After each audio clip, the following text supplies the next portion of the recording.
फुलवारी में चर्चा के आज के इस कार्यक्रम में यहाँ उपस्थित सभी सम्मानित मित्रों का हार्दिक स्वागत, अभिनंदन। 2 माह के अंतराल के बाद आज हम सब लोग यहाँ इकट्ठे हुए हैं और इस बीच बहुत सारे त्यौहार निकले हैं। दशहरा, दिवाली, राज्य स्थापना दिवस, इगास, गुरु पर्व, देव दीपावली, उस सब की आपको हार्दिक शुभकामनाएं। और आज की पुस्तक जिस पे चर्चा होगी उसका नाम है अब न नसई हो, सरोजनी नौटियाल जी की पुस्तक है। और आज की नायिका आदरणीय सरोजनी नौटियाल जी से अनुरोध है कि कृपया आगे आके अपना स्थान ग्रहण करने का कष्ट करें। मैं अनिल रतूड़ी जी से अनुरोध करती हूँ कि पुष्प गुच्छ भेंट कर आपका स्वागत करें फूल लेते हुए। बहुत स्वागत। आप में से ज़्यादा लोग सरोजनी जी को जानते हैं। आप देहरादून में जन्मी हैं। आपने हिंदी साहित्य में बीए, अर्थशास्त्र में एमए और बीएड के अलावा संस्कृत साहित्य में भी बीए किया है। आपकी कहानियाँ, लेख, कविताएं, समीक्षाएं देश की प्रमुख पत्रिकाओं में प्रकाशित हुई हैं। आपने अर्चना पेन्यूली जी की कृतियों का संपादन भी किया है। आप उत्तराखंड माध्यमिक शिक्षा विभाग से प्रधानाचार्य पद से सेवानिवृत्त हैं। अब न नसई हो आपका कहानी संग्रह है जो आपके ही शब्दों में भारत की हर उस नारी को समर्पित है। आपकी इन कहानियों में रोचकता है, विविधता है और आपका लेखन बहुत ही जस्ट है। आप हर किरदार के साथ न्याय करते हैं। भारत में पारंपरिक विवाह, अरेंज्ड मैरिज के विवरण बहुत ही हृदयस्पर्शी हैं आपके। उजास कहानी में जो आपने लिखा है, बाबा विवाह के बाज़ार में मेरे लिए लड़का तलाशने लगे, ससुराल में 1 सदी पूर्व की मान्यताओं के बीच मेरा दम घुटने लगा, बेटियों के विवाह के मामले में आम तौर से हम नज़र से ज़्यादा ख्याल पर भरोसा करते हैं, एक जुआ खेलते हैं। आपकी कहानियों में आशा का भी संचार है, बेटियों के सशक्त होने के भी पर्याप्त साक्ष्य हैं। आपका बहुत बहुत स्वागत है। आज की डिस्कसेंट के रूप में कविता बिष्ट जी हमारे साथ हैं। नेह इनका पेन नेम है, कविता बिष्ट नेह जी हैं। आप प्रारंभ से ही फुलवारी से जुड़ी रही हैं और आप अपना स्थान लीजिए। और अनिल रतूड़ी जी से अनुरोध है कि पुष्प कुछ भेंट कर आपका स्वागत करें। कविता जी का भी सूक्ष्म परिचय मैं देना चाहती हूँ। आपने हिंदी में एमए किया है। आपकी प्रकाशित पुस्तक है प्रेम कलश और 4 पुस्तकें शीघ्र आने वाली हैं, सहस्र दोहा, कुंडलियाँ, धनाक्षरी और गीत संग्रह। आपका दूरदर्शन, आकाशवाणी और अनेक टीवी चैनल्स पर नियमित कविता पाठ का प्रसारण होता है। आपको बहुत सारे पुरस्कार और सम्मान मिले हैं। मैं सारे नहीं बोलूँगी, उनमें से कुछ हैं। राजभाषा हिंदी साहित्य सम्मान 2023, जज्बाते कलम 2021, हिंदी साहित्य गौरव, सुमित्रानंदन पंत काव्य शिरोमणि सम्मान 2024 इत्यादि। अब मैं अनिल रतूड़ी जी से भी अनुरोध करूंगी कि अपना स्थान ग्रहण करें। और मैं एक सुखद समाचार आप सबके साथ साझा करना चाहती हूँ। आप सभी जानते हैं अनिल रतूड़ी जी एक लेखक हैं। उनकी जो द्वितीय पुस्तक आई थी खाकी में स्थित प्रज्ञ, जो 21 सितंबर को माननीय मुख्यमंत्री जी ने उसका लोकार्पण किया था। अभी 2 महीने पूर्ण नहीं हुए हैं, लेकिन अब उसका द्वितीय संस्करण आ गया है। धन्यवाद। और अब मैं अनिल जी से रिक्वेस्ट करूंगी कि आगे की चर्चा आप आगे बढ़ाएंगे। धन्यवाद। देवियों सज्जनों प्रणाम। आज हम लोग पुनः इस सत्र में जो जैसा आप लोग यहाँ की परफॉर्मेंस से अवगत हैं, आज हम लेखक से लगभग 30-35 मिनट बात करेंगे। हम दोनों यहाँ आदरणीय श्रीमती कविता बिष्ट जी और हम। उसके पश्चात यहाँ सभी जो बुद्धिजीवी बैठे हैं उनको भी ये अवसर रहेगा कि वह अपने विचार, प्रश्न या कोई ऑब्जर्वेशंस जो हों उस संबंध में लेखक से वार्ता कर पाएंगे। ऐसा हमारा वो है। ये भी कोशिश रहेगी कि अंधेरा होने से पहले, आजकल जल्दी सूर्यास्त हो रहा है, उसको देखते हुए हम लोग अंदर चले जाएं। आज के जो आपको जैसा राधा जी ने बताया, आज की हमारी इस सत्र की जो लेखिका हैं, बहुत शिक्षाविद तो वो हैं ही, लेकिन रचनात्मक जो उनकी क्षमता है वो भी बहुत सराहनीय है। और आज जिस पुस्तक पर हम लोग यहाँ अगले करीब 1-1.5 घंटा हम लोग बातचीत करेंगे वो है अब ना न सहो। ये देखिए, ये इसका कवर है और ये एक कहानियों का लगभग इसमें 15 कहानी हैं जिनका ये एक प्रकार से संग्रह है। बहुत छोटी लघु कहानियाँ हैं। ये जो लेखिका हैं सरोजनी नौटियाल जी आपके समक्ष हैं। पहले भी हमारे इस यहाँ उनका सत्रों में आना जाना रहा है। उनके प्रश्न, उनके जो जिस प्रकार से उनका इंटरेक्शन रहता है वो अपने आप में बताता है उनकी जो साहित्यिक जो गहनता है। यह पुस्तक, इसका प्रकाशक जो है वो पुस्तक नामा गाज़ियाबाद से 2024 में ही इसका प्रथम संस्करण निकला है और 160 पृष्ठ की यह पुस्तक है। जैसा अभी राधा जी ने बताया, इसमें जो समर्पण है वो भारत की नारी को ये समर्पित है। लेखक ने इस पुस्तक में नारी विमर्श से जो संबंधित जो हम कहेंगे सारे दृष्टिकोण हैं उन सभी का लगभग समावेश किया है। ये फूल यहाँ रखा हुआ है टेबल में, इसको आप उधर से देख रहे हैं, हम लोग इधर से देख रहे हैं, कुछ उधर से देख रहे हैं, कुछ उधर से देख रहे हैं, लेकिन नीचे से कोई देख नहीं पा रहा है इसको अभी, ऊपर से भी शायद नहीं देख पा रहा है। तो इसी प्रकार इस विषय को लेखक ने भिन्न भिन्न नज़रिए से, दृष्टिकोण से इसमें प्रस्तुत किया है और सच्चाई बहुत ही कठिन चीज़ है उस तक पहुंचना।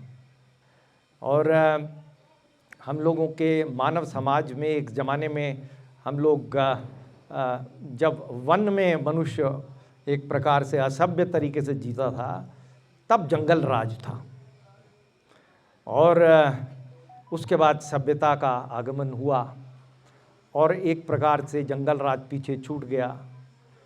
मानव सभी और जीवों से भिन्न इसलिए है कि उसके पास, हर व्यक्ति के पास कोई अपनी व्यक्तिगत कोई प्रतिभा है जो बिल्कुल अपने आप में यूनिक है और वो उसको ढूंढ पाए और उस प्रतिभा का विकास कर सके। समाज और सभ्यता का जो व्यवस्था है या जो भी हमारा समाज है उसका मूल जो अवधारणा है वो यही है। और तमाम किस्म के बाधाएं मनुष्य के इस विकास में जो है, एक तो सूरज रोज़ सुबह आता है तो ये तो प्रकृति है, लेकिन नस्ल भेद, जाति भेद, कोई अन्य प्रकार के अन्य जो सामाजिक भेद हैं ये प्राकृतिक नहीं है, ये मानव जनित है, ये मानव के अपने मस्तिष्क की विकृतियां हैं और समाज में यह बहुत गहरी हो जाती हैं। हर प्रकार की बाधाओं को पार करते हुए मनुष्य विकास की ओर जाए और मनुष्य को ऐसी व्यवस्था मिले समाज में कि वह अपनी चरम तक पहुंच सके, ये एक अवधारणा एक आदर्श तौर पर होनी चाहिए। लेकिन दुर्भाग्य से ऐसा है नहीं और साहित्य एक वह दृष्टिकोण देता है जो इसको दिखाता है क्या होना चाहिए, क्या आदर्श है। आज की जो पुस्तक है उसमें एक ऐसा भेद है, ये एक ऐसा पूर्वाग्रह है जिससे मनुष्य जिसमें फंसा हुआ है और वो मेरे ख्याल से उससे बड़ा कोई भेद नहीं है। वो है जो लिंग भेद है, जो महिला और पुरुष का जो एक प्रकार से जेंडर इशू है।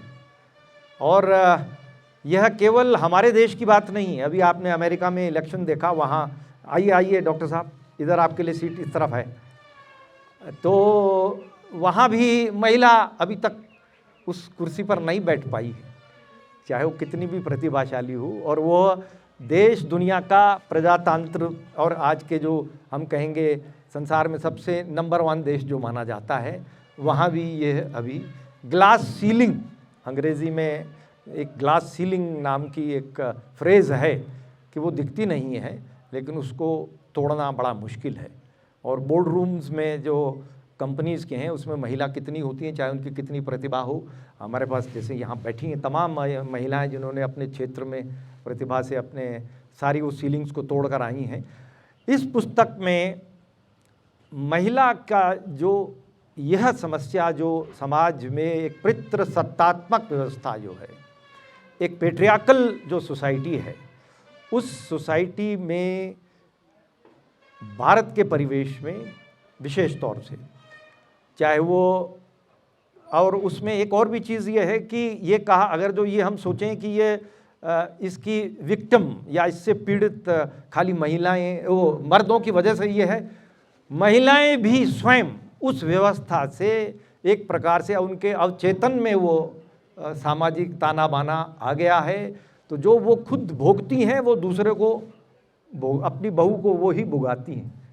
तो ये एक बहुत ही कठिन, मैं कहूँगा, एक विषय है, और इसको लेखक ने इतने सुंदर तरीके से, तो वो चाहे विवाहित हो या अविवाहित हो, चाहे वह महिला की शिक्षा का विषय हो, गर्ल चाइल्ड का शिक्षा का विषय हो, चाहे वो विधवा का इशू हो, चाहे वह जो पढ़ी लिखी है और जो समाज में अपने दम पर आगे चलकर बढ़ रही है उसकी समस्याओं हों, या विवाह का जो पारंपरिक जो हमारी जो एक प्रकार से जो व्यवस्था है, चाहे उससे संबंधित हो, उसमें महिलाओं की जो समस्याएं हैं, हर दृष्टिकोण से इसको लेखक ने मेरे ख्याल से समक्ष रखा है।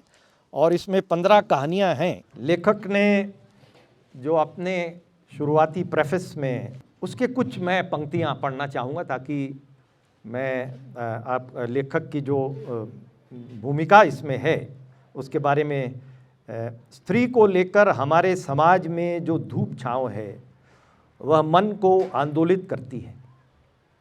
पिता का समर्थ होना, पति का अनुकूल होना और पुत्र का आज्ञाकारी होना कमोवेश हर युग में स्त्री के अस्तित्व के लिए अनिवार्य रहा है। जीवन में कुछ भी अन्यथा होने पर उसके जीवन पथ में ऐसी नागफनियाँ उगाती हैं जिनकी कंटीली शाखाएं स्त्री की हर गति, हर आहट, हर सांस पर उसे चुभने के लिए तैयार खड़ी रहती हैं। परिस्थितियों के विपरीत होने पर अपनी राह निकालने के लिए उसे कई समझौते करने पड़ते हैं। विरोध के लिए आपकी ज़मीन मजबूत होनी पहली शर्त है और उसकी ज़मीन को उसके अपने ही मजबूत नहीं होने देते। आधी अधूरी पढ़ाई और संपत्ति पर कोई अधिकार नहीं स्त्री को बेबस लाचार कर देता है। वस्तुतः स्त्री को संतान मानने का मनोविज्ञान अभी पूरा उभर कर सामने नहीं आया है। पति से उपेक्षित, तिरस्कृत, वंचित स्त्री का पितृगृह में भी सम्मान होना सामान्यतः दुर्लभ है। स्त्री मन को मर्माहत करने वाले व्यंग बाणों से भरा पड़ा है जनसाधारण का शब्दकोश। यह सत्य है कि आज समय बदल गया है। ये एक महत्वपूर्ण चीज़ है कि यह बात अपनी जगह सही है कि कुछ तब्दीली आ रही है, बहुत धीमी गति से आ रही है। समय बदल रहा है। स्त्री ने जबरदस्ती के समझौते करने से अपनी असहमति प्रकट की है, लेकिन उसके पास बहुत विकल्प नहीं होते। स्त्री के पास अपने दम का ही संबल होता है और हर एक के पास ये दम नहीं होता। ऐसे में स्त्री जीवन की विसंगतियाँ मन मस्तिष्क को उद्वेलित करती हैं। इसी उद्वेलन से उठी कलम ने अब नसेहों की सृजना की है। बदलते समय ने इसका स्वरूप बदला है। सत्य नहीं, उसके यक्ष प्रश्न अनुत्तरित हैं शेष पाठकों के लिए, समीक्षकों के लिए। इसी पे हम लोग आज बात करेंगे। मैं इस प्रारंभिक इंट्रोडक्शन के साथ मैं अब अनुरोध करूंगा आदरणीय श्रीमती कविता बिष्ट जी से कि वह चर्चा को आगे बढ़ाएंगी। प्रांगण में उपस्थित समस्त प्रबंधगणों की गरिमामयी उपस्थिति को नमन करती हूँ और अपने नज़रों की लेखिका आदरणीय श्रीमती सरोजनी नौटियाल जी का हार्दिक स्वागत करती हूँ, अभिनंदन करती हूँ और आपको इस रोचक पुस्तक के लिए हार्दिक बधाई एवं शुभकामनाएं प्रेषित करती हूँ। मेरी आदर्श एक बार जरा लेखक के लिए ताली बजा दीजिए जरा बढ़िया से। बहुत सुंदर, बहुत सुंदर। श्री अनिल रतूड़ी जी एवं आदरणीय राधा रतूड़ी जी, जिन्होंने मुझे आज फुलवारी में यहाँ प्रतिभाग करने का, पुस्तक चर्चा पे प्रतिभाग करने का सुअवसर प्रदान किया। मैं आप दोनों की हृदय से आभार प्रकट करती हूँ, कृतज्ञ हूँ और सभी का स्वागत अभिनंदन करते हुए मैं मैम को शुभकामनाएं देती हूँ और अपना प्रश्न रखती हूँ।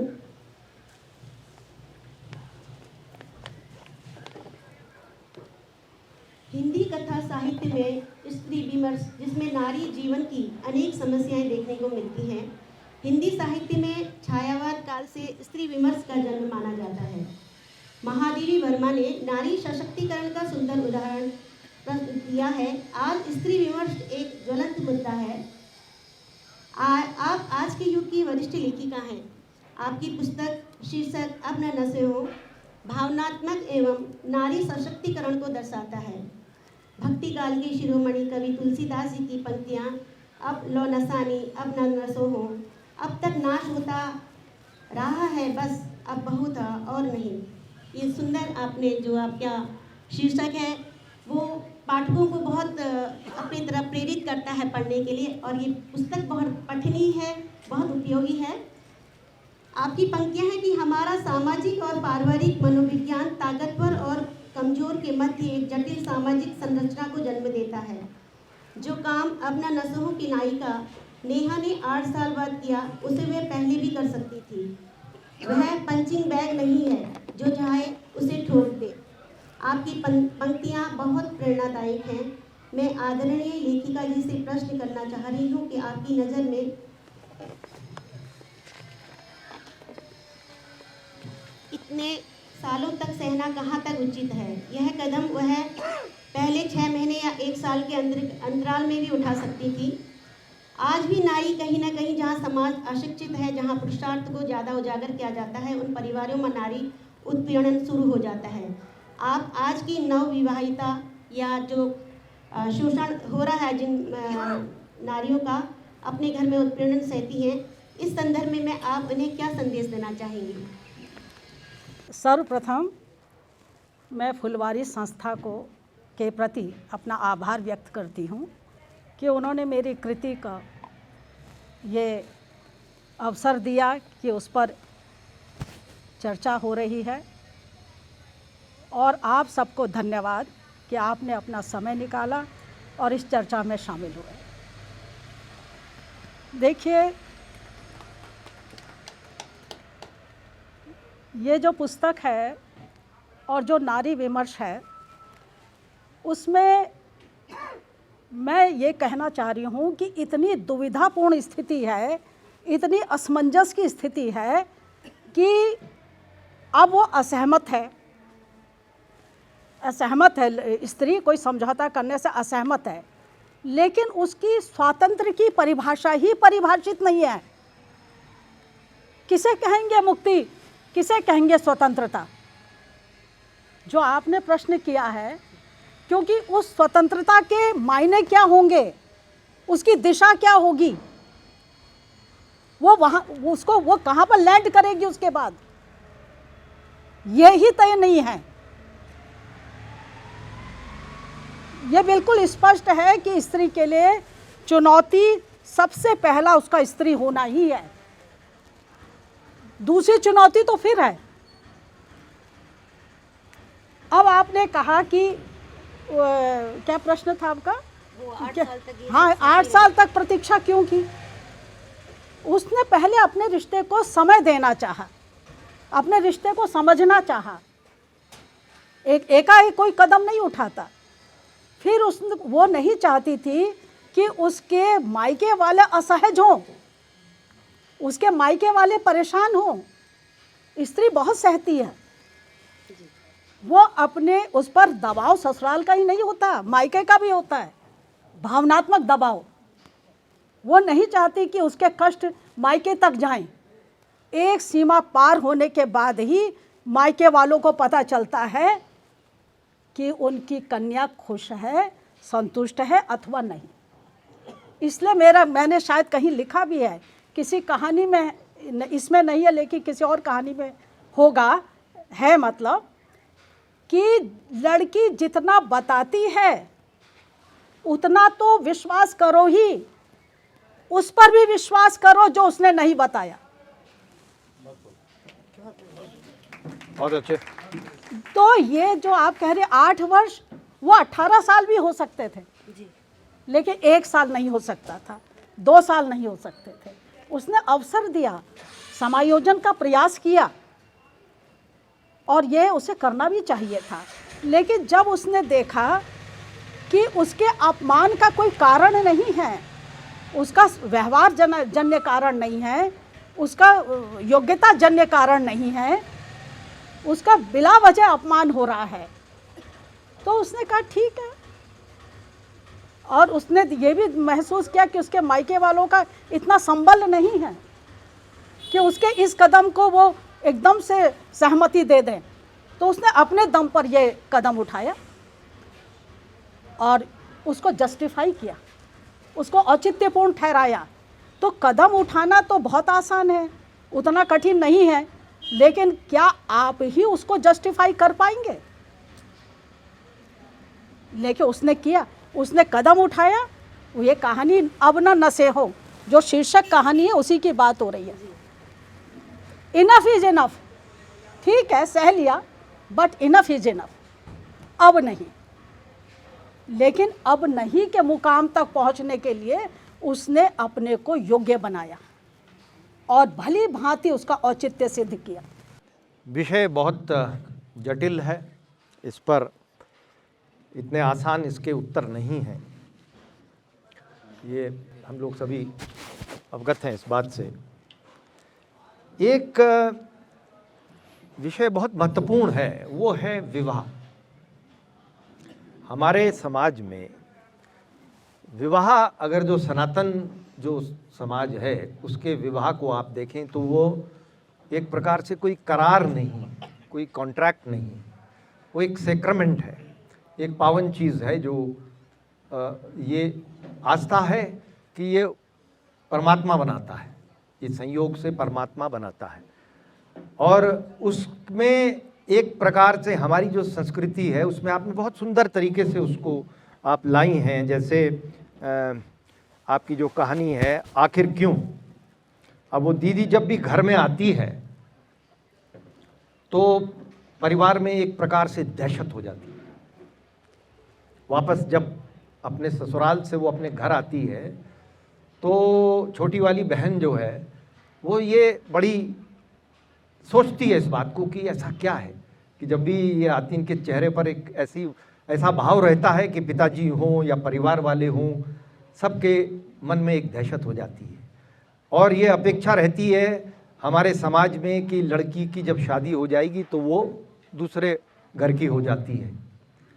और वहाँ इस कहानी में बहुत अच्छी तरीके से लेखक लाई हैं उस बात को कि वह किसी न किसी प्रकार के ताने देते रहते हैं कि उनको ये नहीं मिला, वो नहीं मिला, ये कम है, वो कम है, ये कमी है, वो कमी है।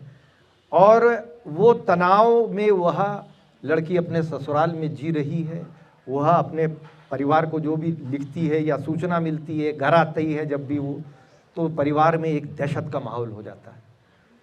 तो अब ये एक प्रकार से आपने इसको शब्द भी कहीं आपने इसका प्रयोग किया है कि एक पिंजड़ा है, एक पिंजड़े में एक प्रकार से उसको बांध दिया है। और वो एक पिंजड़ा केवल वो लड़की तक सीमित नहीं है, वो उसके माता पिता वो सब उसमें बंद हैं एक प्रकार से, वो सामाजिक दृष्टिकोण से।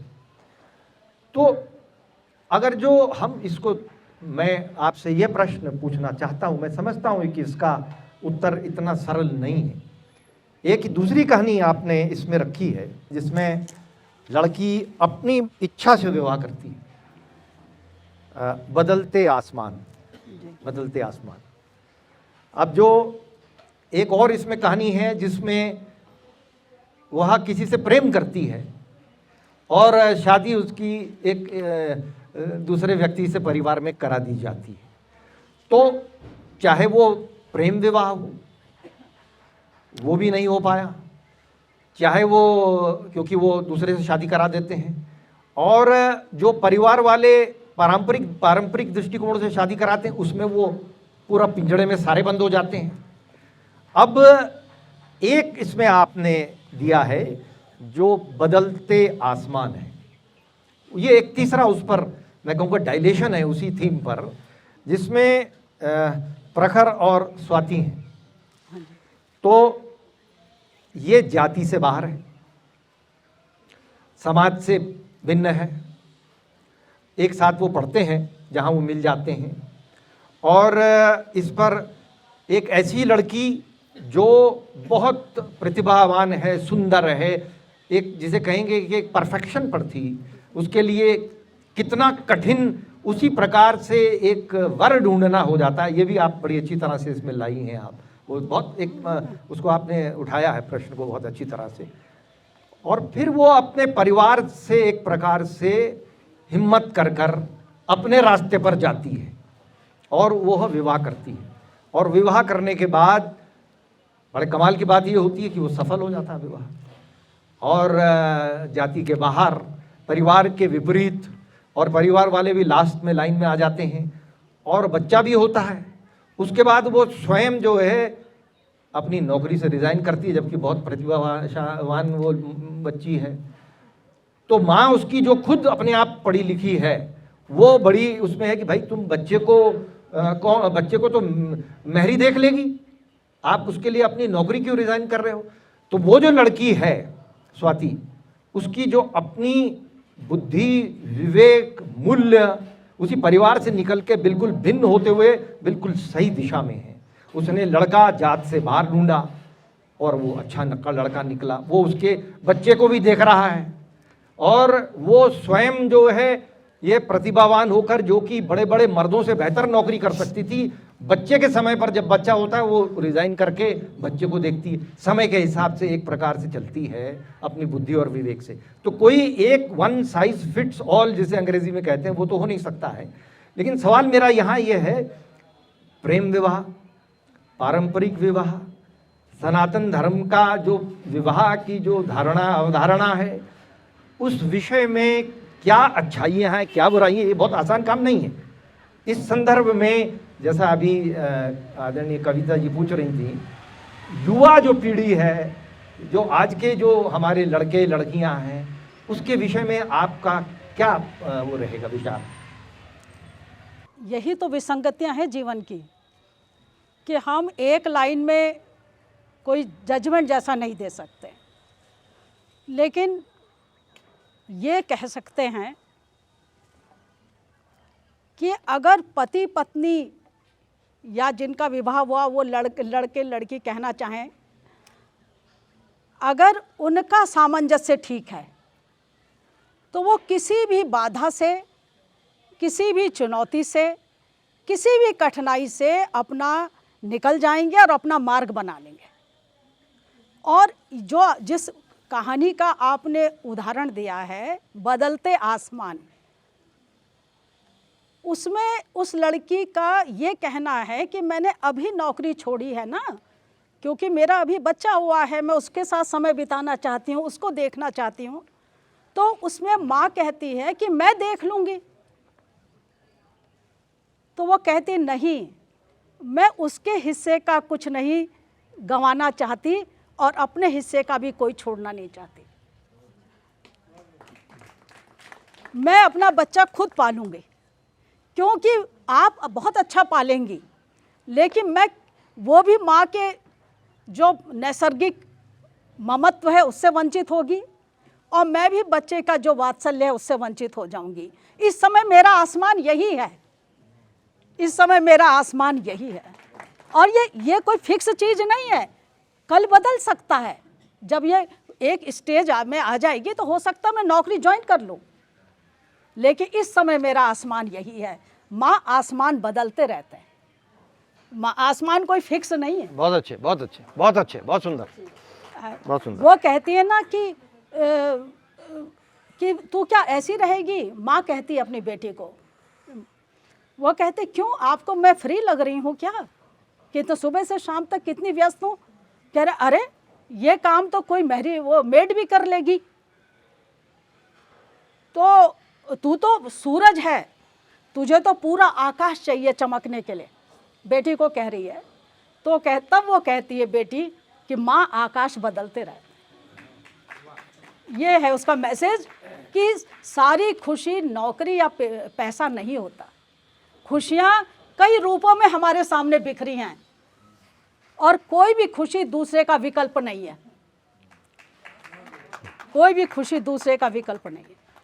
एक बच्चा और माँ का जो रिश्ता होता है वो मेरी दूसरी के जिसमें वंचित होना पड़ा, उजास में भी है, उजास में है, उसे बहुत विवशता में अपना बच्चा छोड़ना पड़ता है। जो बदलते आसमान है उसमें मेरा एक और मैंने ध्यान दिलाना चाहा है कि जिस समय आप रिश्ता कर रहे हैं और आपको वो अपने बिल्कुल स्तर का ही नहीं लग रहा रिश्ता, आप बहुत गमगीन हो रहे हैं कि कहाँ हमारी बेटी कहाँ जा रही है, लेकिन आप संभावनाएं तो देख ही नहीं रहे, आप केवल वर्तमान देख रहे हैं।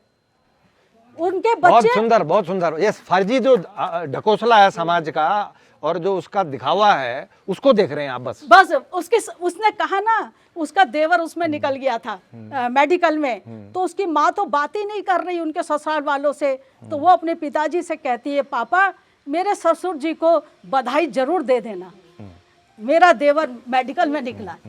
ये मूल्य हैं। आप समय को ठहरावा क्यों समझ रहे हैं? भाई समय अच्छा भी हो सकता है, खराब भी हो सकता है, तो आप तो समय को ठहरावा समझ रहे हैं, केवल उनकी गरीबी देख रहे हैं, उनका मूल्य नहीं देख रहे हैं, उनकी संभावनाओं को नहीं देख रहे हैं। तो कहानियाँ भले ही किसी एक चीज़ पर फोकस हों, लेकिन वो बहुत विचारधाराओं को लेकर चलती है, उसके साथ साथ बहुत कुछ चलता रहता है। बहुत अच्छे। मुक्ता जो इसकी नायिका है वो आज की नारी है और वो अपनी सास पूरे घर को अपनाना चाहती है, लेकिन नारी ही नारी को समझ नहीं पा रही है। यहाँ पर मुक्ता कहती है कि देह बदल गई, आपकी पंक्तियाँ हैं कि दम भी क्षीण हो रहा है, मगर मुक्ता को आहत करने की पूरी ताकत इस ठटरी में नहीं। मुक्ता ने रॉबर्ट ब्राउनिंग पढ़ा है, the worst turn the best to the brave, हिम्मत वाला हर खराबी से कुछ बेहतरीन निकाल लेता है। मुक्ता अपनी बेटे से कहती है कि मुश्किल से महीना भर हुआ है, तू खुद को आउटसाइडर महसूस कर रहा है। बेटा, पिछले 37 वर्षों से मैं अपने ही घर में आउटसाइडर की तरह हूँ। उससे कहती है कि तेरी माँ तेरी पत्नी को आउटसाइडर महसूस नहीं होने देगी, उसे अपनी असली दौलत सौंपेगी। आपकी इस कहानी में बदलाव ने जन्म लिया है।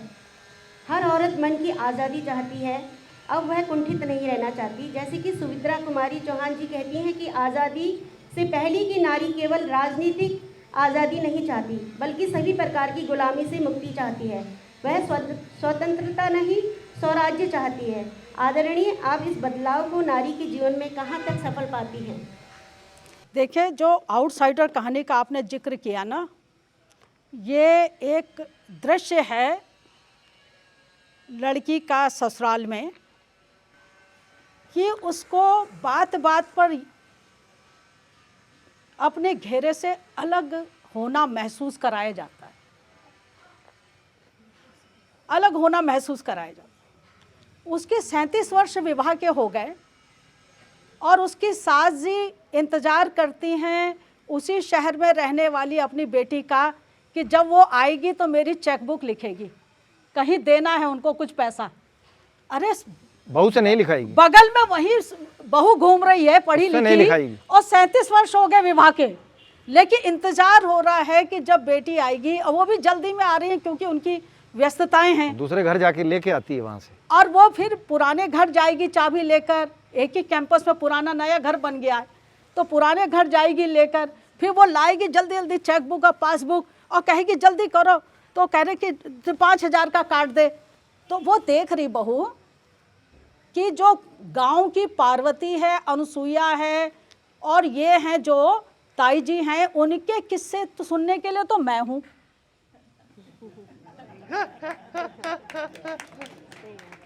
और वो भी एक बार नहीं, कई बार दोहराव हो गया उन किस्सों में, लेकिन मैं इसलिए सुन लेती हूँ कि उनको कुछ खुशी मिल जाए। बहुत सुंदर, बहुत सुंदर, बहुत सुंदर। ये नहीं हर बार वही चौंकना, हर बार वैसी उत्सुकता दिखाना कि हाँ, एक्टिंग भी करनी है, बार बार वही बात सुन के, है ना। हाँ। लेकिन ये क्या मैं नहीं ला सकती थी चेकबुक? बहुत अच्छी बात। 3 कहानियां हैं मेरी जो एक ही पैटर्न पर है, जिसमें केवल पति के एटीट्यूड से 3 अलग अलग किस्म की बातें होती हैं। बहुत सुंदर। आउटसाइडर में उसकी उपेक्षा होती है, वो बेचारी शामिल होना चाहती है उनके साथ, तो उसको कोई ऐसा काम बता देते हैं जो थोड़ा लो कैटेगरी का होता है।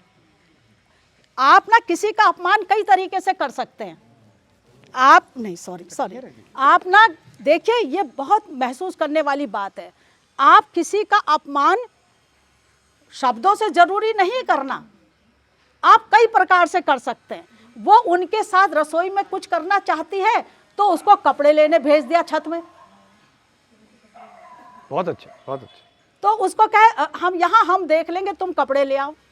अब वो कपड़े लाती है तो वो कहती जल्दी जाने की जरूरत ही क्या है, वो सिर में एक कपड़ा रखकर धूप में देख रही इधर उधर। आप उसको एक दूसरे घर की लड़की आई हुई जो वहाँ बहुत परिचित नहीं है, पति अपनी ट्रेनिंग में गया है और उसके घर में जो वातावरण है उसको अपनाने को ही तैयार, लेकिन वो करे क्या, बेचारी बहुत बोर होती है। अब लेकिन यहाँ पर उसका इसलिए दाम्पत्य संभल गया क्योंकि उसके पति ने कह दिया मैंने दे तो दी तुम्हें अपने दिल की चाबी। बहुत सुंदर। लेकिन आखिर क्यों, एक दूसरी कहानी है अब ना नशे हों। जब उसकी प्रताड़ना हो रही थी, हर तरीके की हो रही थी, अपमान ही अपमान हो रहा था उसका, तो उसने अपने आखिर पति से कह दिया। तो पति ने कहा ये छोटी छोटी बातें मेरे सामने मेरे को मत बताया करो, और ये ध्यान रखना वो मेरी माँ है। तो वहाँ तो लग गया लॉक। अब वो अकेले ही, फिर उसके मायके में भी स्थिति कोई बहुत अच्छी नहीं थी तो वो वहाँ भी नहीं कह पाती थी, लेकिन इतना जब वो धुआं भर गया तो उसने अपने पिताजी को बता दिया।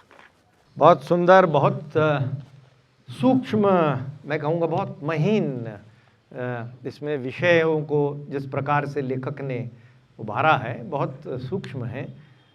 और क्योंकि ये इशू क्यों आता है, क्योंकि महिला और पुरुष को समाज में, परिवार में साथ चलना है। और यहाँ तमाम प्रशासनिक अनुभवों के और विभिन्न प्रकार के, चाहे वो कॉरपोरेट वर्ल्ड में हो या बैंक में हो या कि सरकार की विभिन्न उसमें पदों पर हो, नेतृत्व या समाज में चलना, कम से कम 2 आदमी तो मिनिमम टीम होती है, उससे कम की तो टीम हो नहीं सकती। और आप कितने एकेडमिकली क्वालिफाइड हैं, आप आईआईटी के टॉपर हैं, आप कहाँ के हार्वर्ड के टॉपर हैं, लेकिन अगर जो आप दूसरे व्यक्ति के साथ आपका व्यवहार ऐसा है, केवल एक ही व्यक्ति के साथ, तीसरे की बात नहीं, कि वह 2 लोग आप टीम भावना के साथ आगे नहीं बढ़ सकते। आप उनकी प्रतिभा को कोई विकास देने के बजाय एक प्रकार से बाधा, अवरुद्ध, या उनकी प्रतिभा को भी आप ऐसा कुछ ऐसा भावना पैदा कर रहे हैं जिससे कि वह बितक जाए। तो ये जो मनुष्य की जो सबसे महत्वपूर्ण चीज़ है वो तो उसका व्यवहार है। और समाज में सबसे ज़्यादा इसकी आवश्यकता है विवाह के भीतर, जहाँ 2 की टीम तो है ही, वो एक दूसरे के पूरक हैं। तो ये एक बहुत ही, और वो चारों तरफ से रूढ़िवादी परंपराओं से यदि घिरा हुआ हो और दिमाग की खुली जो खिड़कियां हैं खुली ना हो, तो भाई समस्या तो होगी। इसमें एक बड़ा अच्छा आपने सूक्ष्म तरीके से आप लाती हैं जो आपकी जो कहानी है उजास, उसमें जब ससुर की मृत्यु होती है और अभी तक जो सास है उसको कोई भाव नहीं देती, लेकिन जब मृत्यु होती है और वो 3 दिन के लिए आती है छुट्टी लेकर लोहाघाट से, टीचर जो है, लड़की जो बहू है, और पति जो बहुत ज़्यादा नहीं कमा रहा था मुंबई से लौटता है, और वो एक समस्या हो जाती है कि अब क्या करें। तो पिता उसको लेने आता है अपनी लड़की को कि भाई ससुराल में तेरे ससुर का वो हो गया है, देहांत हो गया है। तो वहाँ वो 3 दिन की छुट्टी लेके आती कि मुझे तो यहाँ कोई पूछता है नहीं, और मैं यहाँ 3 दिन के बाद अपना, क्योंकि औपचारिकता है, उसको करके मैं लौट जाऊँगी। लेकिन जब वो वहाँ अपने घर पहुँचती है ससुराल में, तो वहाँ वो पाती है कि अब जो भी लोग वहाँ आ रहे हैं वो सब उसको ढूंढ रहे हैं, उसी से वो बात करना चाहते हैं, क्योंकि और जो सास है वो एक प्रकार से बिल्कुल बदहवास है, उन्हें कोई पता नहीं है कि दुनिया किधर को जा रही है। और एकाएक जो इतनी शक्तिशाली सास थी उसकी शक्ति एकदम खत्म हो गई। तो ये कहीं कहा नहीं है आपने, एकाएक एक प्रकार से घर की बागडोर जो स्त्री वाली जो धारा है उसमें उस लड़की के हाथ में आ गई। तो ये एक बड़ा सूक्ष्म तरीके से आपने इसको प्रस्तुत किया है कि हमारे समाज में अब भी चाहे लड़की काम करती हो ना करती हो, वो घर की नंबर 1 महिला तभी मानी जाती है जब उसका पति जिंदा हो। अगर तो पति खत्म हो गया तो सास भी एक प्रकार से उनकी काफ़ी हद तक उसमें मतलब वो चीज़ निकलती है। दूसरा प्रश्न मेरा ये है कि जो आपने इसमें दोहरा मापदंड जो पुरुषों के लिए है और विधवा है या अनमैरिड लेडी है, उनका किसी दूसरे से रिश्ता है, चाहे उसको अनैतिक ही कहिए जो भी कहिए, वो मर्दों के लिए कुछ भी पुरुषों के लिए कहीं से कोई बात नहीं आती। एक डिस्क्लेमर, हाँ, तो उसमें जो आपकी कहानी है जिसमें खत्री मैडम है, चलना नहीं ठहरना, हाँ, चलना नहीं ठहरना, तो वो उसमें अब वो खत्री मैडम का अपना जो परिवार में जो उन्होंने सारा त्याग किया, फिर कहीं विवाह नहीं हुआ और उसके बाद फिर वो टिहरी में जाकर एक कॉलेज में ऑफिशिएटिंग प्रिंसिपल होती है। खजूर की छांव है, हाँ, खजूर की छांव, हाँ। खजूर की छांव, खजूर की छांव, बिल्कुल सही। तो उसमें उनका एक कहीं वहीं कर्मी से उनका अफेयर होता है, ऐसा मतलब आपने इसमें बड़े महीन तरीके से उसको उभारा है। तो जिस पुरुष के साथ अफेयर है उसके बारे में कोई दिक्कत नहीं है किसी को, लेकिन खत्री मैडम जो हैं उनके बारे में सबको शिकायत है। और उन्हीं की जो साथ की जो काम करने वाली हैं वो उनके बगल में रहने को तैयार नहीं है, उनके बगल में रहने को, उनको किराए का मकान बगल में मिला है, वो वहाँ रहने को तैयार नहीं है।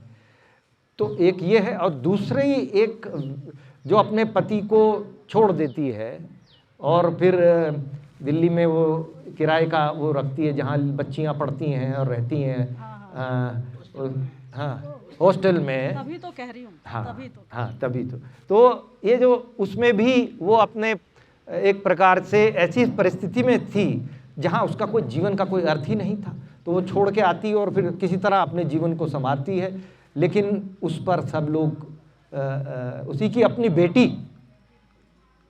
बेटी जो है उसकी, वो उसको एक प्रकार से उलाहना देती है कि भाई ये तो आप बहुत गलत कर रही हो। तो उसकी जो लास्ट लाइनें हैं बहुत अच्छी हैं। तो सवाल मेरा ये है, ये एक बहुत कठिन सवाल है, तो क्या ये सब सही हैं? बहुत मुश्किल सवाल है, ये बहुत मुश्किल सवाल है। नैतिक दृष्टिकोण से तो बहुत कठिन सवाल है ये, लेकिन व्यवहारिक जो जीवन जिस तरीके से वो फंसी हुई है उस पिंजड़े में, आप ही के शब्द हैं वो, उन पिंजड़ों से निकलने का रास्ता क्या है? बहुत कठिन सवाल है। देखिए, आपने जिन 2 कहानियों का जिक्र किया है उसमें एक तो खजूर की छाँव, उनके पास उन्होंने कभी जीवन जिया ही नहीं। जो नायिका हैं उन्होंने केवल हम जिम्मेदारी का ही निर्वाह कर रहे हैं, तो उसी में हमारी युवावस्था गुजर गई, उसी में आधी प्रौढ़ावस्था गुजर गई। तो आपने तो केवल चिंताओं को पोषा है, केवल चिंताएं देखी है, उसको पोषा है, दूसरे को राहत दी है। लेकिन आपकी राहत, आपकी इच्छा, आपका जीवन जीना, ये तो रहा ही नहीं कभी। आप इसी में खुश हैं कि आप दूसरे को पोष रही हैं, आपका सेटिस्फैक्शन यहीं पर है। लेकिन जब आपको कहीं मन की कोई राहत दिख गई तो आप, अनैतिक तो है ही वो, नैतिक, लेकिन वो रिश्ता कोई नाम भी नहीं नाम विहीन रिश्ता है, उसका कोई नाम भी नहीं पढ़ना था और वो नाम पढ़ने योग्य अवस्था भी नहीं है, बेमेल भी है हर किस्म से। और फिर वो इस उम्र का रिश्ता मैंने, क्योंकि ये जो कहानियाँ होती हैं ना, ये बिना सच के नहीं होती। ये जीवनी तो नहीं है किसी की, लेकिन सच विहीन नहीं है। तो मैंने ये अनुभव किया। मैं बीच में आपको हाँ, एक ये भी हम जानना चाहेंगे कि जो आपने अभी लाइन बोली कि ये इसमें ये सच विहीन नहीं है, 15 कहानियाँ हैं इसमें आपने जो आप ये रचना करी इन कहानियों की, ये कहाँ तक असली पात्रों पर आधारित हैं और कहाँ आपकी ये कल्पनाएं हैं? देखिए, मैं कोरी कल्पना से कभी कहानी नहीं लिख पाई।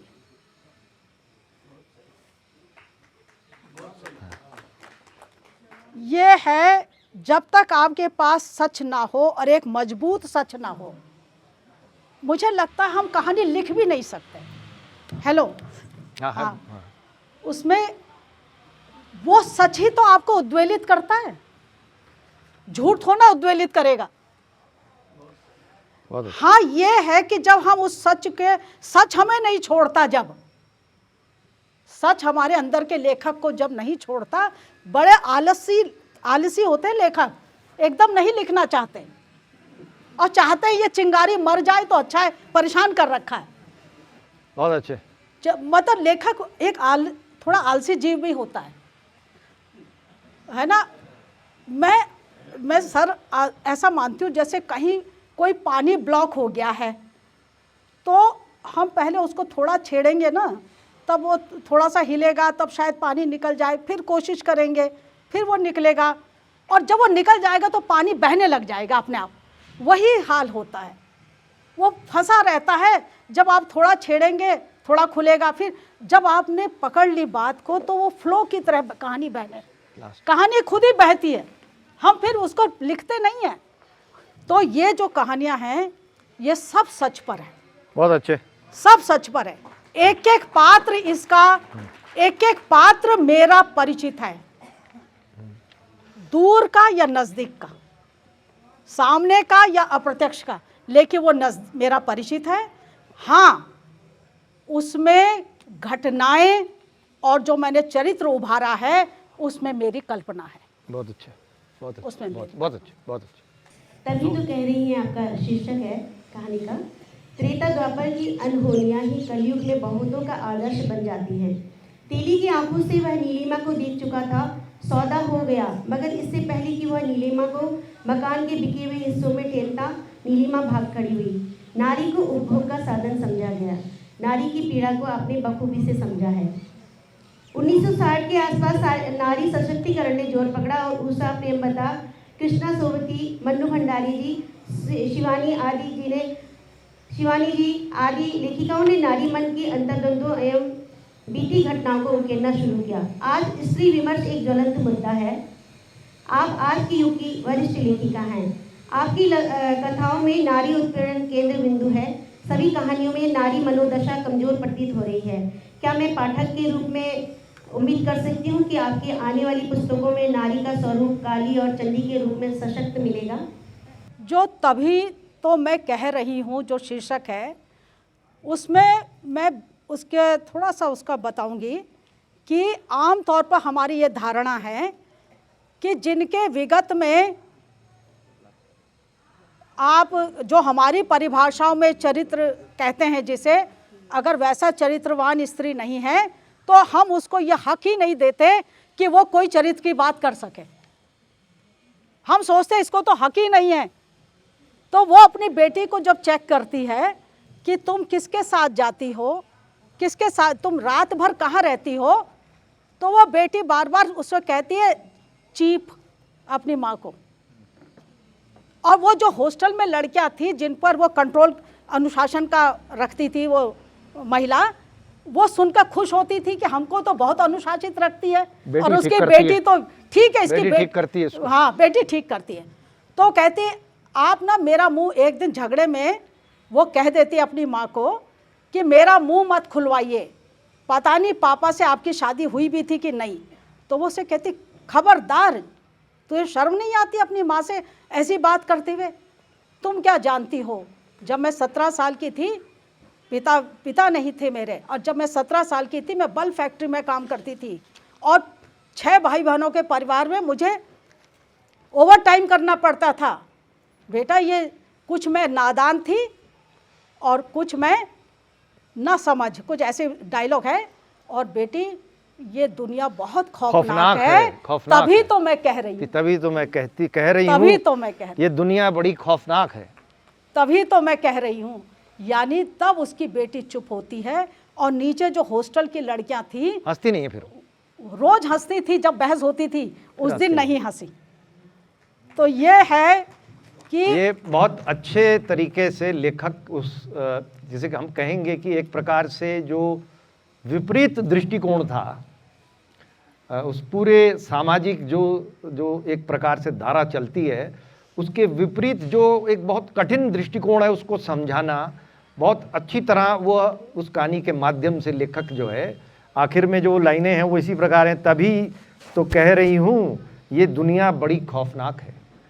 और वो जो 2 लड़कियां जो किराए पे रहती थी वो हमेशा हंसती थी जब बेटी अपनी माँ को बोलती थी। उस दिन वो लड़कियां जो हमेशा हंसती थी वो हंसती नहीं है फिर, वो एक प्रकार से उस महिला की जो उससे उनको सिंपैथी हो जाती है, वो समझ जाती है, उस point of view डिसरिस्पेक्ट हट जाती थी। एक डिसरिस्पेक्ट थी ना उस महिला के प्रति, बहुत अच्छी, कि बहुत इनका अच्छी। कोई अतीत अच्छा नहीं रहा। भाई महिला का तो जो अतीत है वही सब कुछ हो जाता वर्तमान उसका।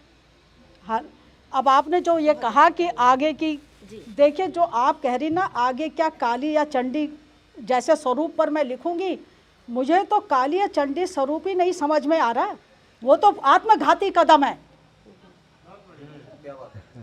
पर अगर महिला काली और चंडी जिस संदर्भों में कहा जा रहा है, तो काली और चंडी से महिला का हित नहीं होने वाला, वो तो आत्मघाती कदम है और समाज का ताना बाना ही खराब हो जाएगा। क्या हो जाएगा बताइए? अभी मेरे दृष्टि में मैं अभी तक ये नहीं समझ पाई कि महिला स्वातंत्र्य का अर्थ क्या है, मैं नहीं समझ पाई। मैं इसकी सही परिभाषा जानना चाहती हूँ। मैं नहीं सर। बहुत अच्छा। मैं आखिरी सवाल, फिर उसके बाद हम यहाँ बुद्धिजीव जो हैं ये आपसे मुखातिब होंगे। 2 कहानियों का मैं संदर्भ, जो अभी प्रश्न आदरणीय कविता जी ने पूछा और आपने भी जो उसकी पेचीदगी को बड़े अच्छे तरीके से आपने यहाँ अभिव्यक्त किया, लेकिन सवाल वही है कि 2 कहानियाँ इसमें हैं। एक तो यह है कि इसमें तो कोई 2 राह नहीं है कि शिक्षा एक रास्ता है।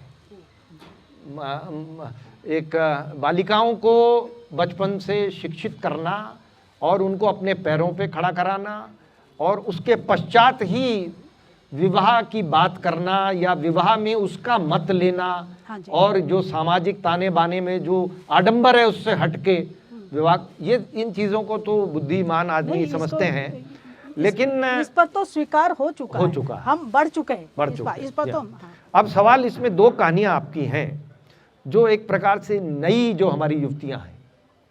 एक तो है जो जिसमें बंद दीवारें है ना, उसमें जो लड़की है वो युवा लड़की है मोना। हाँ जी। मोना और उनके ताऊ जी कमल नयन जी काफ़ी उनसे वो रहते हैं कि वो असंतुष्ट रहते हैं।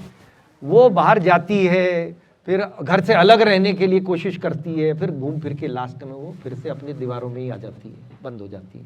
एक प्रकार से क्या वह इस जो चुनौती है आधुनिक युग में महिलाओं के लिए, और वो भी ऐसी जिसको कि माँ बाप उसको काफ़ी स्वतंत्रता उस हिसाब से दे रहे हैं, तब भी वो वापस आ रही है, तो क्या वो उस चुनौती को नहीं ले पा रही है? एक दूसरी कहानी वो है जो आपकी व्यामोह, हाँ, जिसमें वो पढ़ी लिखी बच्ची लेडी है, वो नौकरी कर रही है, उसके मित्र के पति ने उसके लिए लड़का भी ढूंढ लिया, पढ़ी लिखी है, और एक प्रकार से उसके अपने रिश्तेदार घर से लेकर सब उसको एक तरीके से तिरस्कृत कर रहे हैं। उसके बावजूद वो हिम्मत करके उससे नहीं छोड़ पा रही है अपने आप को पीछा उस चीज़ से, और वो एक तरीके से हार जाती है। तो ये जो है, चाहे वो पढ़ी लिखी है, नौकरी कर रही है, या जो माँ बाप भी स्वतंत्रता दे रहे हैं उसको जाने के लिए, मोना को, कि आप जाओ और एक प्रकार से जो चाहो करो। तो ये जो चुनौती है आज इस युग में, इससे आप दोनों कहानियों के माध्यम से क्या कहना चाह रही हैं? ये जो कहानी है आपकी, एक तो है व्यामोह, वो ऐसी महिलाओं की है जिन्होंने ये मान लिया कि उनके बगैर काम नहीं चल सकता। अगर वो विवाह कर लेंगी तो उनके मायके का कार्य संचालन बंद हो जाएगा, और कोई आवश्यकता नहीं है, बिना आवश्यकता के अपने को अपरिहार्य मानना, तो व्यामोह है ना, व्यामोह में ही भ्रम में फंसी हुई है। और उसकी सखी, जो उसकी सहेली है, उसको बार बार आगाह कर रही है, और वो उन स्वार्थी रिश्तेदारों को भी नहीं पहचान पा रही। जीजाजी लोग, वो तो स्वार्थी रिश्तेदार थे, उनको भी नहीं पहचान पा रही। और ऐसे में उसकी उम्र निकल जाती है विवाह की, वो मकान भी नहीं लेती कोई, कह रही मेरे तो बहुत सारे मकान हैं। यानी जब उसकी उम्र थी, साधन थे, तो उसने अपना कोई ठौर ठिकाना नहीं बनाया, और उम्र की ढलान पर अब वो चौराहे में जैसे कोई व्यक्ति समझ में नहीं आता कहाँ जाऊं, जब उसको कंडक्टर कहता है, उसे दिखाई नहीं देता बस में देहरादून लिखा हुआ है, उसे देहरादून जाना था, उसने सब चढ़े, वो भी चढ़ गई। अब उसको लगा मैं चढ़ तो गई, उसने कहा कि क्या ये देहरादून जा रही है, क्योंकि पढ़ ही नहीं पाई, आंखें भी कमज़ोर हो गई। तो वो कंडक्टर कहता बैठ जाइए माता जी, पहले आप सीट ले लीजिए। तो इसका मतलब देहरादून ही जा रही, नहीं तो वो ना कह देता। तो अब माता जी भी कहने लगे, मतलब लोग माता जी हो गई वो। बहुत सुंदर उसको आपने लास्ट जो लाइन है कि एक तो जाने के लिए कहीं नहीं है, हाँ कहीं नहीं, जाने के लिए कोई जगह बची नहीं, और एकाएक उसको जो अभी जिसकी शादी की बात चल रही थी और जिसके जीवन आगे था, एक लाइन में आपने उस जीवन को पीछे कर दिया।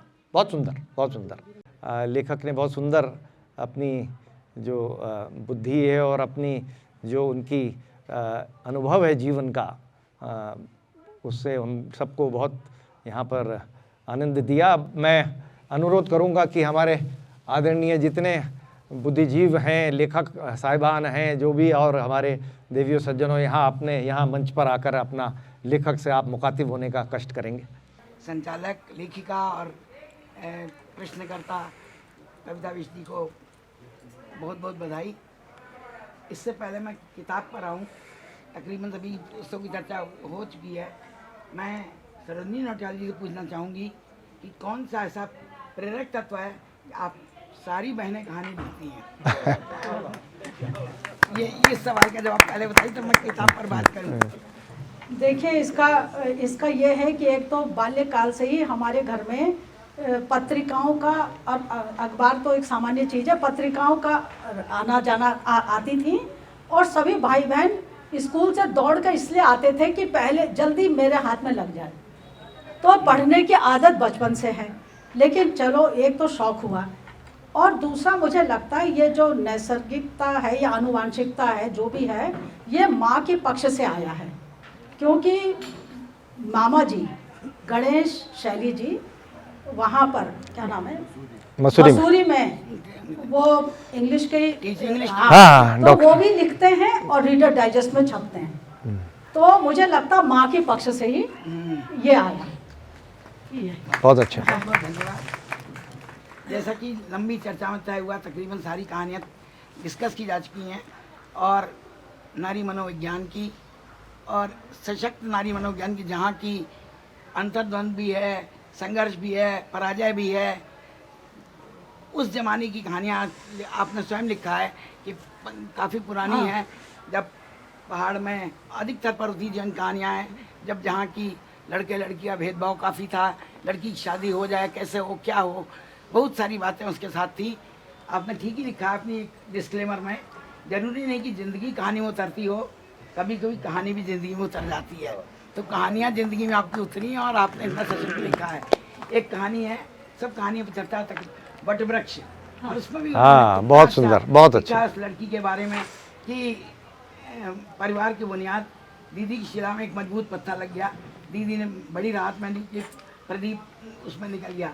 उसके बाद सबके बारे में वर्णन है और बाद में कहीं एक आया है प्रसंग कि चिट्ठी लास्ट में मिलती है ना, शुरुआत में हाँ, जब पोस्ट ही नहीं की। कि चिट्ठी। कैसे बड़ी हुई और फिर जब उनकी मृत्यु होती है कहते हैं कि सब कोई चिंता नहीं, भाइयों के साथ भी वो ध्यान देती है और उसके बाद उनके ऑपरेशन में भी लगी रहती है।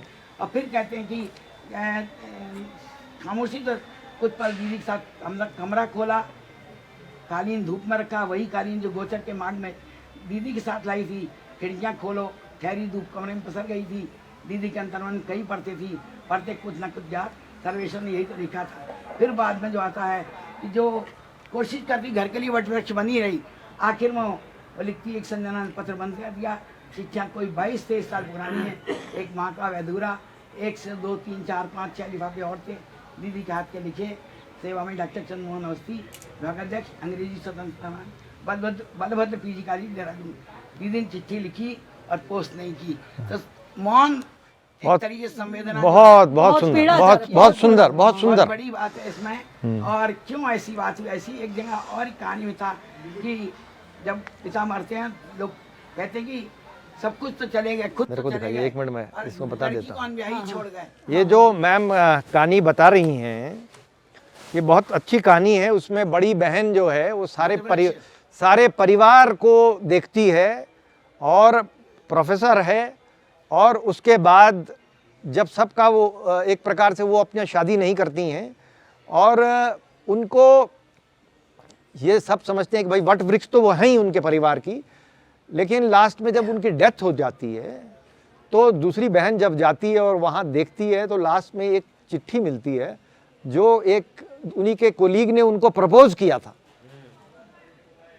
और वो चिट्ठी बंद करके उसको उन्होंने चिट्ठी लिख रहे थे अपने उनके लिए, वो चिट्ठी उसने कभी पोस्ट नहीं करी। मतलब उन्होंने भी चिट्ठी लिखी थी, वो चिट्ठी कभी लेकिन पोस्ट वो नहीं करी। केवल लिख कर लिखी और 6 लिखी, लेकिन कभी पोस्ट नहीं। पोस्ट नहीं करी। उस नहीं, ऐसी कमजोरी क्यों हुई उनके मन में कि साहस नहीं कर पाई। फिर वो सबकी जिम्मेदारी निभा के, पिता का ऑपरेशन नहीं करा के, चलिए बताइए, सब कुछ करते हुए बताइए मैम, बताइए। उनके मन में फिर आई।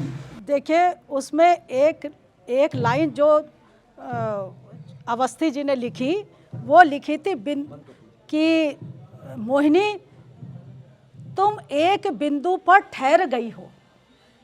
बहुत बढ़िया लाइन लिखी। ये लाइन उसका क्रश है कि तुम एक बिंदु पर ठहर गई हो।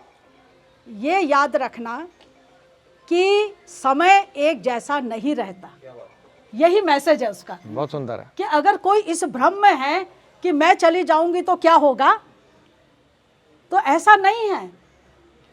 कल जो है वो आज जैसा नहीं है, सब बदल जाएगा, सीन बदल जाएगा, लेकिन तुम तो एक जगह पर रुक गई हो। बहुत बढ़िया, बहुत सुंदर, बहुत सुंदर, बहुत सुंदर। तो है। बहुत हाँ। धनंजय जी इतनी अच्छी और यथार्थवादी सरल सहज भाषा में मन को बांधने में। बहुत दिन पहले सरोजी जी मेरे पास पुस्तक दी थी, मैंने पढ़ ली थी, दोबारा पढ़ी, और सारी कहानियाँ एक अपना नशयों का आपने लिखा है। और के लिए डासत ही गई बीत विशा सब कहूँ ननाथ नींद मर सोए। उन्हीं तुलसीदास ने लिखा है, बिस्तर बिछाते बिछाते पूरी रात बीत गई, कभी नींद भर नहीं सो। वो उन औरतों कहानी सब कुछ करती रहती है, जिंदगी बीत जाती है, दिन रात बादल आकाश सब रहता है, और वो फिर भी लगता है कि शायद उनके लिए कुछ करना बाकी है। तो औरत का ये महत्वपूर्ण पक्ष है कि सब कुछ करके भी, क्योंकि गोपाल सिंह नेपाली ने बड़ी मार्मिक कविता लिखी थी कि कविता तो है कि बाबुल तुम बगिया के तलवार हम तलवार की चिड़िया, उड़ जाए तो लौट ना है जो मोती की लड़ियाँ। परंतु आखिर में कहते हैं जन्म हुआ तो पिता जले, फिर घर मन जले स्त्रियाँ, उसके बाद लास्ट में कहते मर जाने पर भी मरघट में जल उठी लकड़ियाँ। तो आखिर से शुरू से आखिर तक, जन्म से लेकर अंत तक स्त्री के हृदय में पीड़ा रहती है।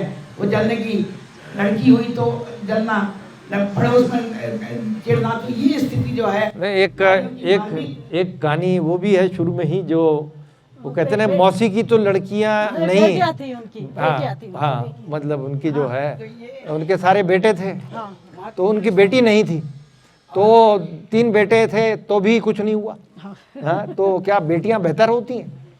वो एक बिल्कुल मैडम आप हाँ, थोड़ा नहीं, सा उसी से जुड़ा हुआ है वो, इसीलिए मैंने बोला बीच में, उसी प्रसंग का है। उसी प्रसंग में है वो। आपने नारी स्वातंत्र की बात कही तो आखिर क्षणों में बहुत दूर से जाते स्त्री की कमजोर अपने आप को क्यों पड़ जाती है मन से, जबकि सब तरह से मजबूत सबके लिए कर रही है, सब कुछ वही कर रही है। अपने लिए कमजोर क्यों पड़ती है? मेरा आखिरी सवाल यही है। वो देखिए सारी कहानियाँ हर तरह के दृष्टिकोण वाली स्त्रियों पर है और उसको चैलेंज किया गया। जैसे वट वृक्ष में उसने बहुत बड़ी भूमिका निभा ली थी, उसको अपना स्टेप उठा लेना चाहिए था। और वो 2 पंक्ति है इसीलिए कि तुम ठहर गई हो, तुम्हें मतलब ठहर क्यों गई हो, तुमने सब कर लिया है, अब तुम अपने बारे में सोचो। वो नहीं सोच पाई, जाने कौन सा भय था, यही तो मैं सोचती है ना? नहीं है, ऐसी स्त्रियां भी हैं, तो उन्हीं के लिए तो हैं। नहीं, वो बेसिकली जो एक्चुअल में है जीवन में वो बता रही हैं। हाँ। क्या होना चाहिए ये तो मतलब बड़ा मुश्किल है कहना। उसको काटा गया मैडम, उसको मना किया गया कि आपको रुकने की जरूरत नहीं है। वो चंद्रमोहन अवस्थी के द्वारा लेखक ने कह दिया। बिल्कुल। और दूसरा आपने जो सवाल पूछा सर, क्या बेटियां बिल्कुल एक वृद्धा ही जानती है, वृद्धा कि बेटी की भूमिका क्या है उसकी वृद्धावस्था में। नहीं, बहुत अच्छा, तो बहुत वो अच्छा। अब इससे आप सब अनुभवी हैं, समझ गए। और कोई आइए हुजूर प्लीज, डॉक्टर हमारे आदरणीय सुशील जी आइए, बिल्कुल अपने बौद्धिक प्रश्न जो है बौद्धिक प्रश्न के लिए तैयार रहिए। नहीं, मैं आज मेरी टिप्पणी समर्थन में है, क्योंकि एक तो सरोजनी नौटियाल मैम की कहानियों में प्रवाह है। जब आप पढ़ना शुरू करते हैं तो ना तो भाषा कोई बाधा बनती है और ना ही जो केंद्रीय भाव है वो कहीं विभक्त होता है। क्या प्रवाह है वाक्य में। एक तो महत्वपूर्ण बात ये है। दूसरी बात ये है कि 15 की 15 कहानियों में जो मूल स्वर है वो कहीं भटकता नहीं है, और वो मूल स्वर है कि स्त्री स्वर के जितने रंग हो सकते हैं लगभग कमोबेश वो इन कहानियों में आए हैं। आपकी कहानी वागर्थ में छपी थी स्पेस नाम से। उस कहानी का जो एक वाक्य बड़ा ही बहुत ही छूने वाला वाक्य है। जिनके घर में बेटियां हैं, विदा होती बेटी समझती है जब वो लौट कर आएगी सब ज्यों का त्यों मिलेगा, लेकिन ज्यों का त्यों मिलता नहीं। उसके बाद तो फिर भाई जिस तरह से चीज़ों को बदलते हैं, बंटवारा जिस तरह से होता है, तो वो एक स्त्री का जो मन है वो जिस तरह चीज़ों को देख रही है, महसूस कर रही है, वैसा ही वो वैसा संभव नहीं है। एक चीज़ जरूर है कि जो आदरणीय अनिल सर ने भी कहा कि पता नहीं जो एक स्त्री जिस तरह से पुरुष को देखती है या पुरुष के चित्र को जैसे बनाती है, तो उसकी उस चित्र की खामियों को उजागर करते करते आप बहुत कोमल हो गई हैं। मतलब सच में जैसा है वहाँ जहाँ स्त्री की चुनौतियों को आप प्रस्तुत कर रही हैं, और उन चुनौतियों को पैदा करने के लिए जो जिम्मेदार है उसको आप उतनी कड़ाई से उसका वर्णन करने से बचती हैं। आपको लगता है कि घर में आपके जब आप युवा थी तो आपके पिता ना पढ़ लें या आपके भाई ना पढ़ लें या आपका पति ना पढ़े या आपका पुत्र ना पढ़े तो ना जाने वो क्या सोचेगा। वो मुझे लगता है कि वो बचाव आप बार बार करती हैं। और पूरे स्त्री विमर्श की जो बहुत ही मार्मिक पंक्ति जिसको सर ने भी दोहराया कि ये दुनिया बड़ी खौफनाक है, और ये मुझे लगता है कि स्त्री के अनुभवों का समस्त अनुभवों का संचित वाक्य है। एक चीज़ और है कि जो औरत के भीतर जो अजनबियत का भाव है या जो स्ट्रेंजर होने का जो फील है वो इन कहानियों में भी साफ साफ दिखता है। बस एक छोटा सा सवाल है कि जब तुलसी इस पंक्ति को लिखते हैं, आपने ये तो घोषणा कर दी कि अब न सहूं, अब सहन नहीं करूँगी, और पहले जो 3 शब्द हैं, 2 शब्द जो हैं अब लो नसानी अब न सहूं, और आगे की जो पंक्ति है राम कृपा भव निशा सिरानी जाके फिरी न डसें। तो यहाँ तो तुलसी को तो राम की कृपा मिल गई, आपने उन सारी स्त्रियों को किसकी कृपा कहाँ से मिलेगी उन्हें? वो कृपा कहाँ से मिलेगी? देखिए इसी कहानी में मेरी एक लाइन है कि पीड़ित को ही आगे आना होगा, क्योंकि यह बलशाली की रुचि का विषय नहीं है। ये लाइन भी इसी में है बहुत अच्छे, कि पीड़ित को ही आगे आना बहुत होगा, अच्छे, बहुत अच्छे, बहुत अच्छे। क्योंकि यह बलशाली की रुचि का विषय बहुत बढ़िया, नहीं है। बहुत तो राम कृपा, उसे अपने को ही राम बनाना पड़ेगा, बनाना पड़ेगा। बहुत अच्छी बात, बहुत सुंदर, बहुत सुंदर, अति सुंदर। आइए डॉक्टर कंचन, आइए, स्वागत है आपका। सभी को, सभी महानुभावों को मेरा प्रणाम, नमस्कार। बहुत ही अच्छी चर्चा रही आज यूजुअली, और हमेशा इस चर्चा से बड़ा ज्ञानवर्धन होता है। पर लेखिका जी से मेरा ये कहना है कि आज भी चाहे कोई भी लड़की है, सशक्त है, एम्पावर्ड है, लेकिन उसके बाद भी उसके अस्तित्व की लड़ाई हमेशा रहती है। कुछ चंद पंक्तियां प्रस्तुत करना चाहूंगी। आज भी, आज की नारी भी, माथा मेरा बिंदिया उनके नाम की, गला मेरा मंगलसूत्र उनके नाम का, हथेली मेरी चूड़ियां उनके नाम की, मेहंदी उनके नाम की, पाँव मेरा पायल उनके नाम की, पाँव की उंगलियां मेरी बिछुआ उनके नाम के, करवा चौथ में भूखी मैं रहूं फिर भी सदा सुहागन रहूं, आशीर्वाद से लंबी उम्र मेरे पति की, पेट मेरा कोख मेरी बच्चा उनके नाम का। तो आपके नारी का अस्तित्व की बात है। बहुत अच्छे। लेखिका जी से सीधा सवाल ये कि आपके अनुसार क्या कारण है कि पति या ससुराल पक्ष महिला के सक्षम और सर्वगुण संपन्न रहने के बावजूद उसकी भावनाओं को नहीं समझता, उसके हर एक पहलुओं को कुचल दिया जाता है, और एक लड़की से ही अमूमन उम्मीद की जाती है कि वे ही उसके नए परिवार के सापेक्ष ढले। नारी के अस्तित्व की लड़ाई आज भी जारी है।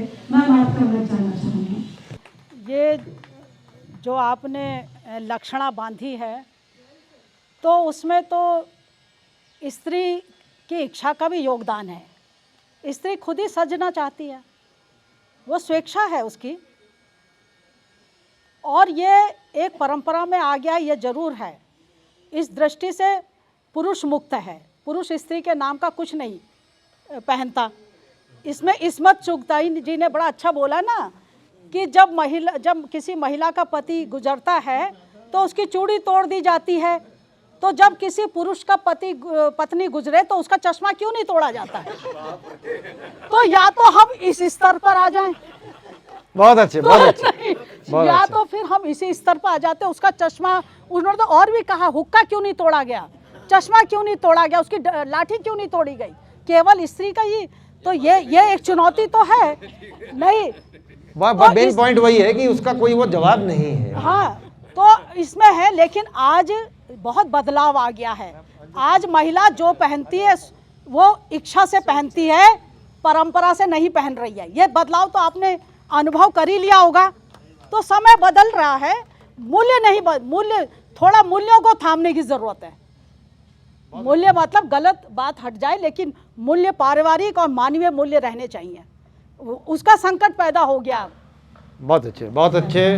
तो बहुत सुंदर लेखक ने बहुत अच्छे अपने जो यहाँ चर्चा लेखक के माध्यम से हुई है। एक तो जैसा अभी आदरणीय डॉक्टर सुधा ने कहा और डॉक्टर उपाध्याय ने कहा, कहानियों में जो शब्दों का चयन है, जो प्रवाह है, जो अभिव्यक्ति है, जो सूक्ष्मता है, जो रचनात्मक मैं कहूँगा शिल्प है, और उसमें यथार्थ सत्य को भी और कल्पना का कहाँ उन्होंने इतने सुंदर तरीके से वो किया, और कहीं भी सीधे तौर से कोई बात नहीं बोली है। ये लेखक ने इतने सुंदर तरीके से उसको प्रस्तुत किया है कि पाठक जो है वो स्वयं उस अनुभव से गुजरे और उसको उस बात की अनुभूति हुई। तो मैं बहुत बधाई देता हूँ आपको, और आपका अपार ज्ञान, अनुभव जीवन का और जो विवेक है आपका वो उसमें झलकता है, और इतने महत्वपूर्ण विषय पर आपने ये पुस्तक लिखी है। बहुत बहुत बधाई। लेखक के लिए एक बार ताली बजा दीजिए कृपया।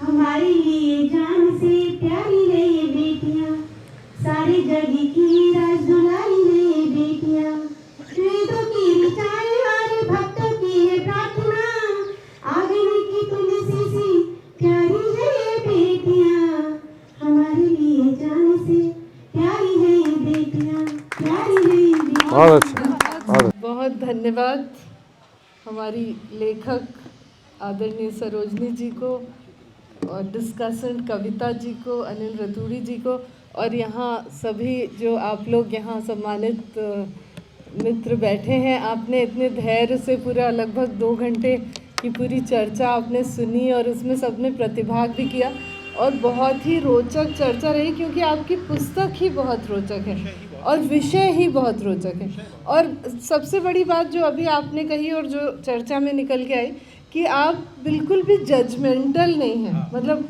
आप इतने न्याय करती हैं अपने सभी कहानियों के साथ और सभी पात्रों के साथ, और जो पाठक है वो स्वयं उसमें जज करता है कि कौन सही है कौन गलत है।